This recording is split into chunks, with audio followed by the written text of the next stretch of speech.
नमस्कार, स्वागत है आप सभी का स्वराज एक्सप्रेस में। आपके साथ मैं हूं संयम जैन और एक खास खबर से करेंगे शुरुआत, जहां तेलंगाना में 130 नक्सलियों ने सरेंडर किया है। बड़ी संख्या में नक्सलियों ने आत्मसमर्पण किया है और नक्सली संगठन को एक बड़ा झटका यह लगा है। डेडलाइन से पहले नक्सलियों का बड़ा सरेंडर, इसे आप कह सकते हैं। माओवादी संगठन के चीफ रहे देवजी की पीएलजीए टीम ने सरेंडर किया है। पीएलजीए टीम समेत कुल 130 माओवादियों ने सरेंडर किया है।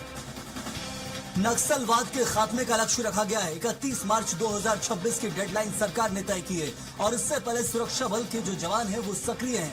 लेकिन अब नक्सलियों के आत्मसमर्पण की जो खबरें हैं वो लगातार सामने आ रही। लेकिन ये बड़ा समर्पण, जहां 130 माओवादियों ने एक साथ आत्मसमर्पण किया है तेलंगाना में मुख्यमंत्री रेवंत रेड्डी के सामने। तो पीएलजीए टीम समेत कुल 130 माओवादी जो इन्होंने सरेंडर किया, अपने हथियार डाल दिए हैं सरकार के सामने। और लक्ष्य यही है कि नक्सली ज्यादा से ज्यादा संख्या में जो सक्रिय है वो बाहर निकले, आत्मसमर्पण करें और मुख्य धारा से जुड़े, क्योंकि अब नक्सलवाद और बर्दाश्त नहीं है देश के अंदर। जिन राज्यों में नक्सली सक्रिय रहते थे, छत्तीसगढ़, झारखंड और साथ में तेलंगाना के बॉर्डर क्षेत्र में, अब ये नक्सली आत्मसमर्पण कर रहे हैं।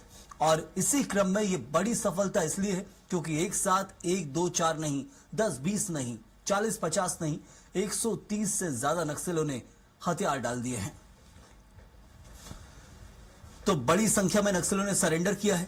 लगातार कोशिश यही की जाती है, सुरक्षा बल के जवान सबसे पहले यही कहते हैं कि नक्सली आत्मसमर्पण करें, जिससे किसी प्रकार की संघर्ष की स्थिति निर्मित ना हो। कुछ कुछ क्षेत्र जो है छत्तीसगढ़ और तेलंगाना के बॉर्डर क्षेत्र में अभी भी नक्सली सरेंडर नहीं कर रहे हैं, वहां सक्रिय हैं और ऐसे में कई बार संघर्ष की स्थिति बनती है। लेकिन फिलहाल ये बड़ी सफलता है और चलिए इस पर जानकारी भी देंगे। हमारे सहयोगी अनिल राव हमारे साथ मौजूद हैं। अनिल, एक बड़ी सफलता इसे हम मानेंगे। 130 नक्सलियों ने एक साथ आत्मसमर्पण किया है मुख्यमंत्री रेवंत रेड्डी के सामने।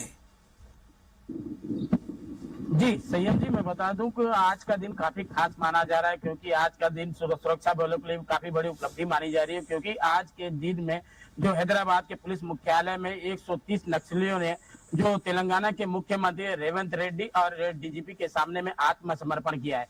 साथ ही साथ बात की जाए तो ये जो 130 नक्सली है, ये अलग अलग संगठन के पांच अलग अलग संगठन के 130 नक्सलियों ने 124 अत्याधुनिक हथियार जो है, हथियारों के साथ में भारी मात्रा में विस्फोट सामग्री के साथ में इन्होंने जो है डीजीपी के सामने में और जो तेलंगाना के मुख्यमंत्री उनके सामने में हैदराबाद पुलिस मुख्यालय में आत्मसमर्पण किया। कहने के कहा जा सकता है जो केंद्रीय गृह मंत्री द्वारा जो दिया गया था डेडलाइन 31 मार्च 2026, उसके तय डेडलाइन से पहले ही इस बड़ी मात्रा में जो बचे नक्सली आत्मसमर्पण कर रहे हैं। तो ये कहा जा सकता है कि तय डेडलाइन से पहले जो बचे नक्सली अब ये जो नक्सलवाद की जो दंश है उससे बाहर निकल के, नक्सलवाद की जो विचारधारा उससे बाहर निकल के अब सरकार के मुख्य धारा में जुड़ रहे हैं। और कहीं ना कहीं जो कहा जा सकता है कि जो सरकारों को जो दिया जा रहा है पुनर्वास नीति, उसका लाभ लेने के लिए अब जो बचे नक्सली है आत्मसमर्पण कर रहे हैं और मुख्य धारा में जुड़ रहे हैं। तो कहीं ना कहीं कहा जा सकता है कि जो तय डेडलाइन है केंद्र के, बिल्कुल अनिल, लेकिन एक जो संगठन पीएलजी बताया जा रहा था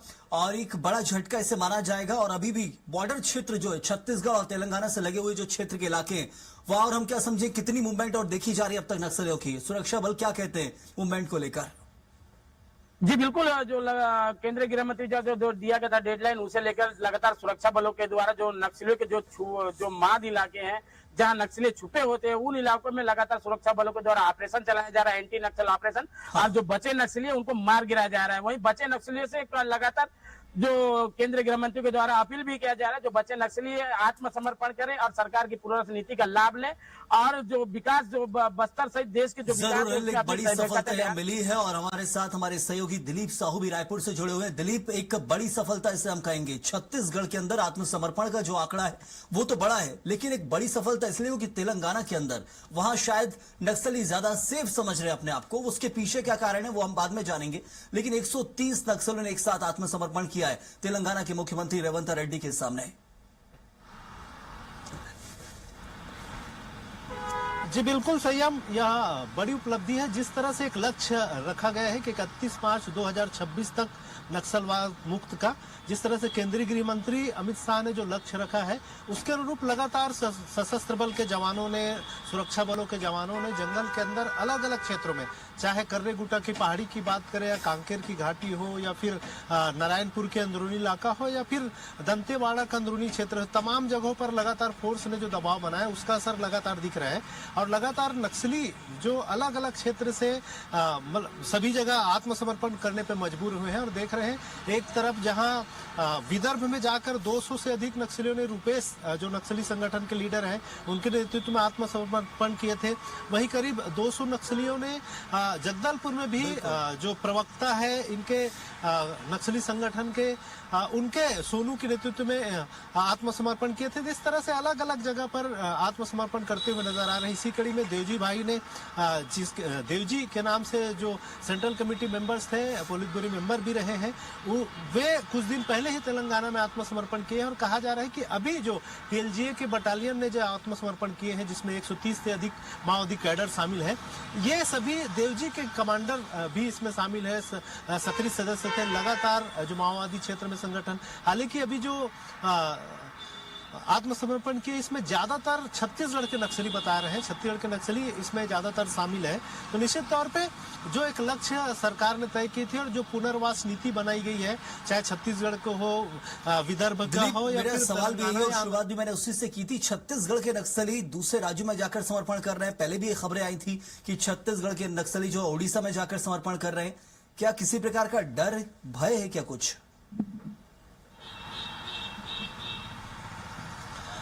जी संयम, इसको उस नजरिए से नहीं देखा जा सकता। दो तीन अलग अलग पहलू है। जो इनकी टीम होते हैं, पूरे कमांडर जो टीम लीडर रहते हैं, तो टीम लीडर्स जहां मूवमेंट करता है और जो क्षेत्र में मूवमेंट करते हैं और जहां बातचीत होता है, उसके आधार पे आत्मसमर्पण कर रहे हैं। हमने देखे कि जो सोनू थे सेंट्रल कमेटी मेंबर्स, वो लगातार एक तरह से पहले पत्र लिख रहे थे सरकार को और एक तरह से ये कहा जा रहा था कि वो पूरी टीम को ही आत्मसमर्पण करने के लिए मजबूर कर रहे हैं, इस तरह की बातें आ रही थी। लेकिन फाइनली वे विदर्भ में जाके आत्मसमर्पण किए थे। वहीं जो सेंट्रल कमेटी मेंबर्स हैं, रूपेश, जिनसे हाल ही में जो छत्तीसगढ़ विधानसभा का भी भ्रमण करने आए थे तमाम आत्मसमर्पित नक्सलियों के साथ, तो उनसे हमने बातचीत की थी। तो उनका कहना था कि सरकार ने जिस तरह से एक तरह से आत्मसमर्पण नक्सलियों के लिए एक रास्ता तैयार किया और उसके आधार पर जहां जैसे मौका मिल रहा है उस आधार पर लोग आत्मसमर्पण कर रहे हैं। इसी कड़ी में क्योंकि ये देवजी भाई के जो सेंट्रल कमेटी के मेंबर थे, देवजी, उनके नेतृत्व में जो पूरी ग्रुप थी, एक बटालियन थी, तो कहीं न कहीं वो देवजी ने तेलंगाना में आत्मसमर्पण किया हो सकता है। इसलिए वहां के जो लीडर्स है उनके साथ जो जितने पीएलजीए के कमांडर थे, उनके अंडर में जो थे, वो तेलंगाना में जाके आत्मसमर्पण किया। हालांकि पुनर्वास नीति को लेकर भी ये कहा जा सकता है कि अलग अलग जगह पर थोड़ी बहुत फेरबदल है, लेकिन ज्यादातर पर नीति लगभग एक समान है, चाहे छत्तीसगढ़ की बात करें, तेलंगाना की बात करें, आंध्र प्रदेश या फिर विदर्भ। हालांकि थोड़ी बहुत जरूर दिलीप, वो तो अब केंद्रीय नेतृत्व पूरा देख ही रहा है, केंद्र सरकार देख रही है, तो अलग अलग राज्यों में भी समर्पण को लेकर नीतियों में संशोधन जरूर किए गए थे,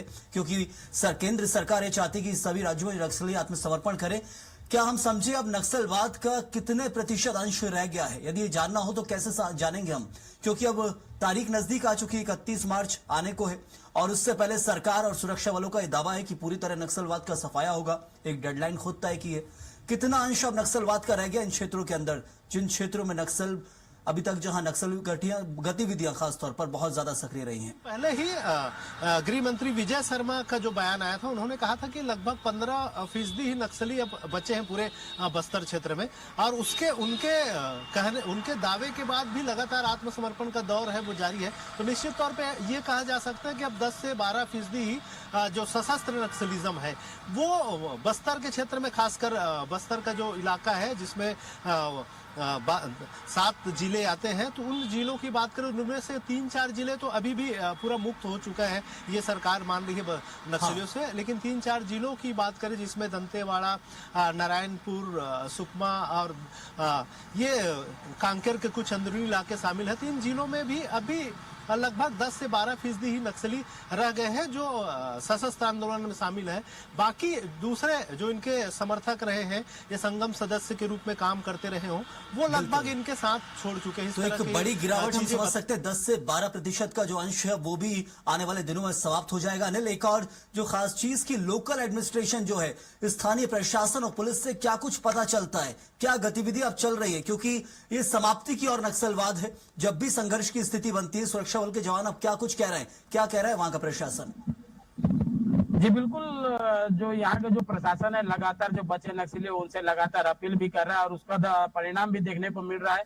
लगातार जो बचे नक्सली आत्मसमर्पण भी कर रहे हैं, क्योंकि जो बचे नक्सली है उनके जो कमांडर है वो पहले ही जो है वो आत्मसमर्पण कर चुके, दूसरे राज्यों में जाकर भी आत्मसमर्पण कर चुके हैं। रूपेश यहाँ पे आत्मसमर्पण के साथ ही देवजी जो है वो बाहर में जो आंध्र तेलंगाना में समर्पण कर चुका है, जिसे लेकर अब जो पीएलजी बटालियन समेत जितने 5 बटालियन है, सभी बटालियन के जो लीडर है, नेत्रहीन जो है अपने कमांडर के नेत्रहीन जो बटालियन है, वो अब आत्मसमर्पण की राह पकड़ लिया है, क्योंकि इनके पास अब कोई चारा ही नहीं बचा। इनके पास एक ही चारा है, आत्मसमर्पण करे और पुनर्वास नीति का लाभ ले, अन्यथा जो सुरक्षा बलों के निशान में जो बचे नक्सली सभी सुरक्षा बलों के निशाने में है। तो जिसे लेकर जो बचे नक्सली अब लगातार आत्मसमर्पण की राह पकड़ ली है और आज जो है 130 जो नक्सली है ये भी जो है आंध्र प्रदेश के जो तेलंगाना है वहां पर आत्मसमर्पण किया है।